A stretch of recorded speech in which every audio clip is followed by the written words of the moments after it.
Hello everyone, here we are in Migrant TV at ASAM Studios. We now have a very special and valuable guest, Mr. Alvaro Rodriguez, the UN Resident Coordinator in Turkey.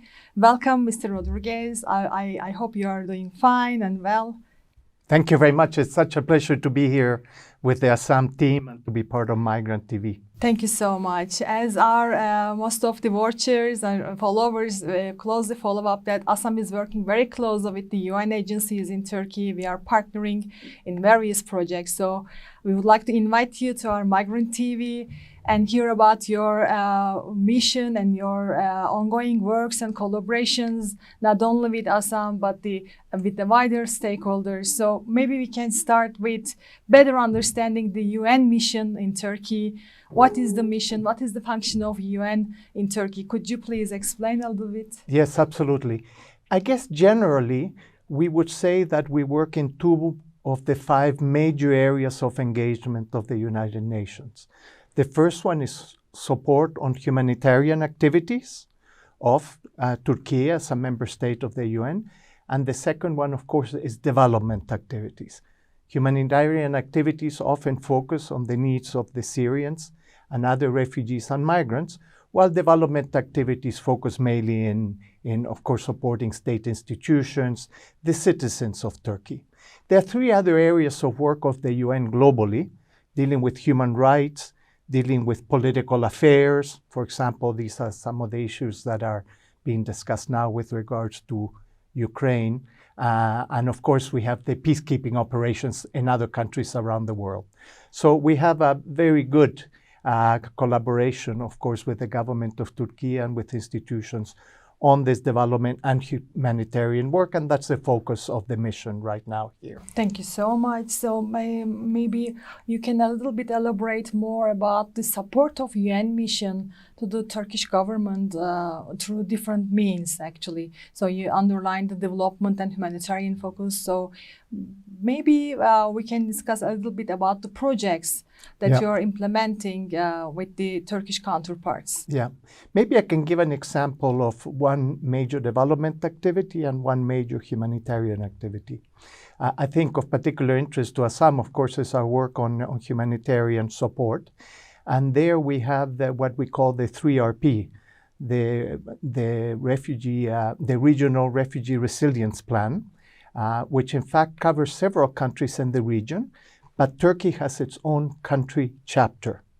And co-chaired by UNHCR and UNDP, there's a large team of UN agencies that work with national partners to support host populations and the 3.8 million Syrian refugees or guests, people that have protections of different sorts.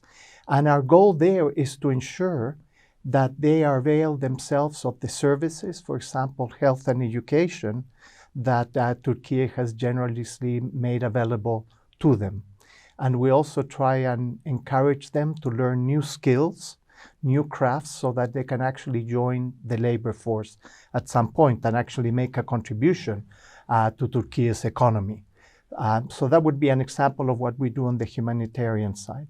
On the development side, we're dealing with more fundamental issues that are underpinning the development challenges around the world. And in Turkey, we are particularly interested in supporting the implementation of the Paris Climate Agreement. We all know that climate change is real. We all feel it. In summers and winters, we see more extremes in terms of climatic events. And we also know it's related to humanitarian activities because very often communities are living in very fragile ecosystems that will no longer be productive because of climate change. So Turkey has ratified the Paris Agreement late last year, and now it's formulating its nationally determined contributions, its targets to reach net zero emissions by 2053. So a very important milestone for Turkey and for the world. And how we address that, the challenges that industry, that farming, that households will address with regards to production, consumption, waste, for example, are things where we are working with the Ministry of Environment. So those are two examples of what the UN does in Turkey. Thank you so much. And it's very critical that you underline the climate change issue. Actually, it is a kind of cross-cutting issue with the development and humanitarian nexus. So it is a very critical issue that we should keep an eye on and make the adaptation and mitigation measures all together, regardless of in what field as NGOs we are working. So I just want to take this opportunity to thank you again, because as ASAM, we try to also adapt ourselves with the SDGs and also trying to decrease our ecological footprint and during our operations, and the climate and environment issue is one of the priorities of ASAM as well. So it's very important. So I just want to underline. Maybe we can just move to the migration issue. I know you worked in various parts of the world in your previous positions. So you are now in Turkey and following up closely the migration issues that the Turkey and the neighboring countries and the conflicts that are taking place in different parts of the world. So how do you evaluate the migration trends or issues that not only Turkey but world is facing and trying to manage these days? Maybe we can go up for migration. Yeah, no, it's a huge challenge, the one that you raise. When we talk about human displacements in general, whether it's refugees, migrants, people moving within and between countries, very sadly, we've passed the figure of 100 million people. And that is probably the highest level that we've had in generations. And it's a huge country for a huge challenge for many countries, including Turkey, of course, because given its geostrategic positioning between Africa, between Asia, between Europe, it's like a bridge. And people want to come to Turkey or through Turkey to reach Europe. And it means that the government of Turkey has, of course, needed to accommodate this very large displacement flows of people. And it is not easy. Under international law, people that have a genuine fear of persecution have a right to have their cases heard and ask for refugee status. But migrants is a little bit different. Countries have their own legislation to deal with how they will address migrants. So in a sense, it's complex in terms of the practicalities of dealing with each and every one of these 100 million people around the world.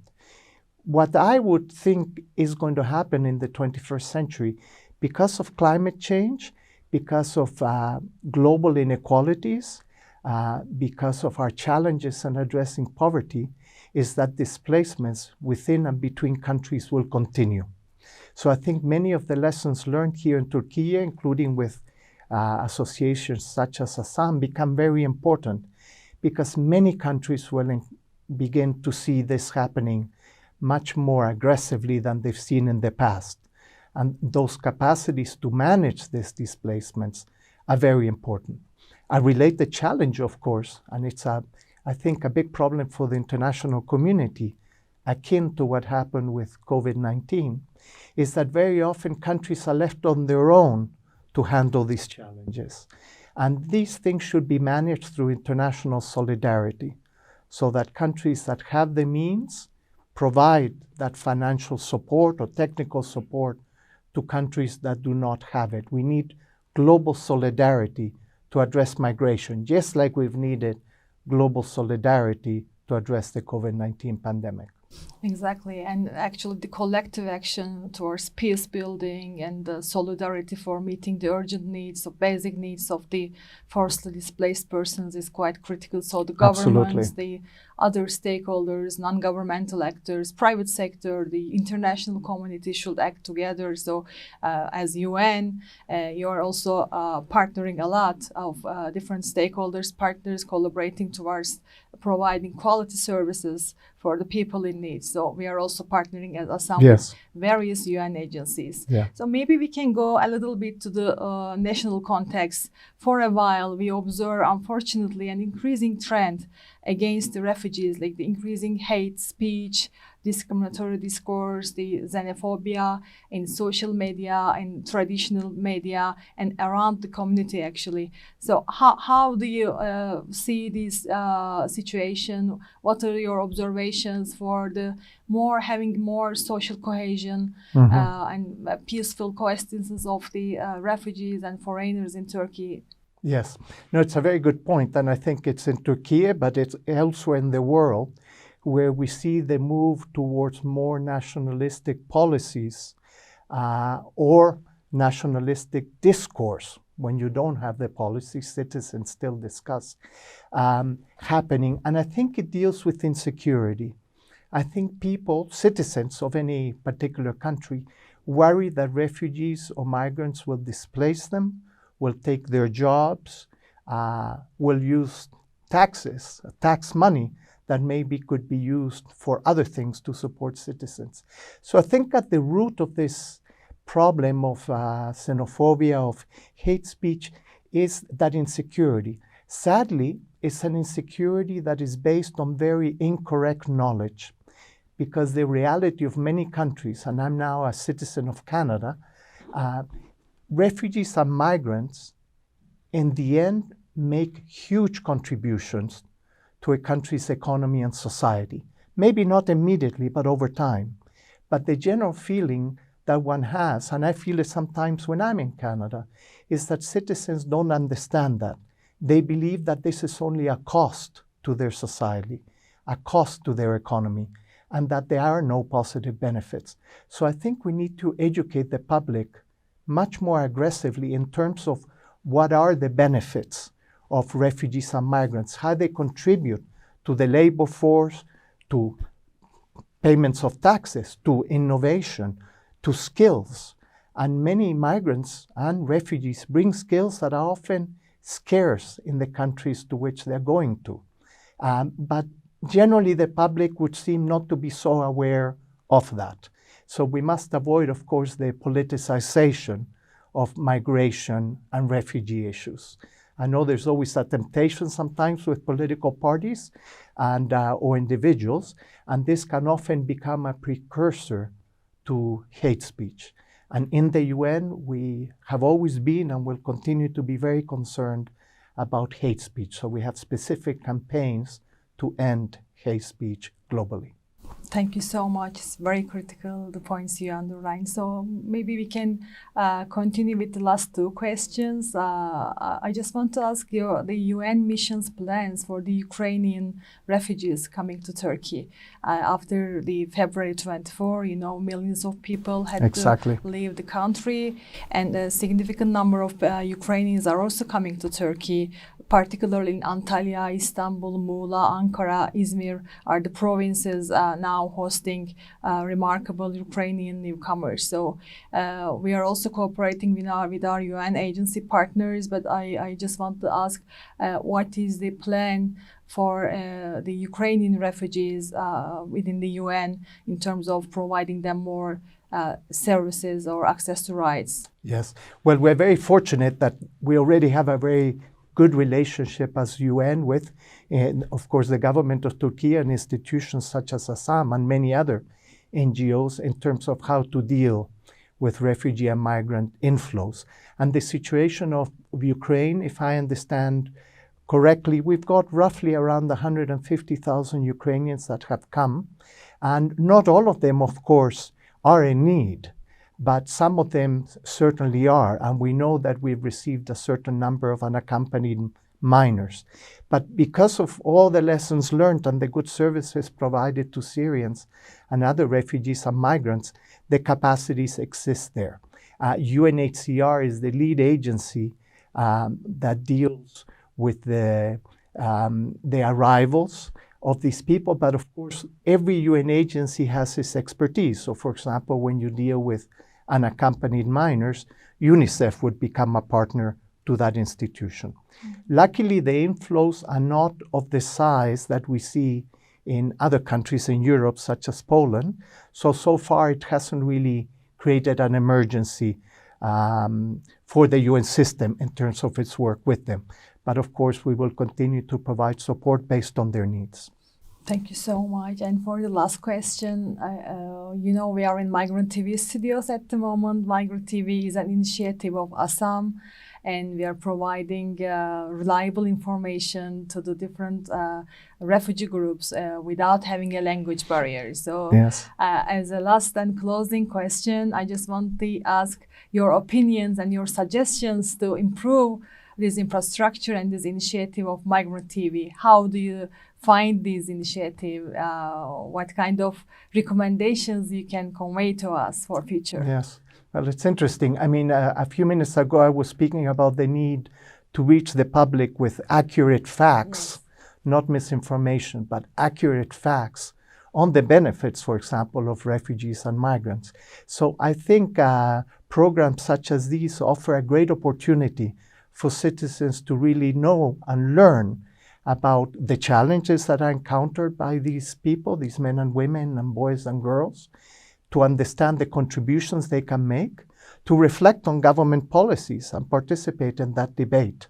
And of course, one of the things that has impressed me with Migrant TV, of course, is that providing 7 languages of transmission, I think is a wonderful thing. And I think it covers also the needs of refugees and migrants for information. So it's not only the citizens, but of course the refugees and migrants that require that. So I'm very happy, and I congratulate ASAM for Migrant TV. Thank you so much. It's our pleasure and honor to have you here in Migrant TV. Thank you for your time and very valuable insights that you shared. Thank you very much.